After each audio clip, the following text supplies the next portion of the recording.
नमस्कार मित्रांनो. आईचं प्रेम जे कोणत्याही अटीशिवाय असतं आणि त्याच प्रेमातून जन्म झाला देवाचा देव श्री गणेशाचा.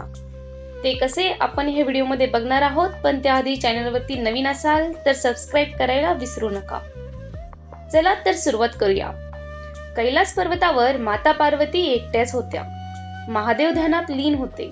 त्या क्षणी पार्वती मातेच्या मनात एक भावना उमटली. माझं स्वतःच कुणीतरी असावं जो फक्त माझाच असेल. त्या दिवशी माता पार्वती स्नानासाठी जात असताना त्यांनी आपल्या अंगावरील मळ व उठण्यापासून एक सुंदर बालकाची मूर्ती तयार केली आणि आपल्या शक्तीने त्यात प्राण फुकले. तोच बालक हसला, मातेकडे बघून म्हणाला, आई, तोच होता गणपती. पार्वती मातेने त्याला आदेश दिला, मी स्नानाला जात आहे. माझ्या परवानगीशिवाय कोणालाही आत येऊ देऊ नकोस. गणपती दारात उभा राहिला. आईचा आदेश म्हणजे त्याच्यासाठी देवाज्ञा होती. तेवढ्यात महादेव तिथे आले, पण गणपतीने त्यांना थांबवलं. महादेव रागवले. देवांमध्ये युद्ध झाले आणि क्षणात अजाणतेपणी महादेवाच्या हातून गणपतीचे मस्तक छिन्न झाले.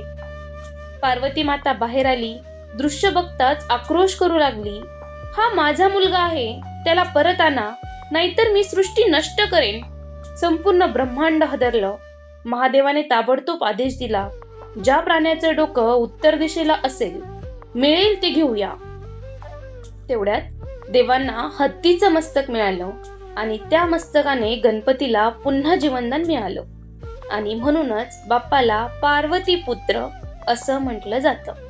अशाच आध्यात्मिक बातम्यांसाठी चॅनलला सबस्क्राईब करा. तुमचे मत कमेंटमध्ये नक्की कळवा. गणपती बाप्पा मोरया.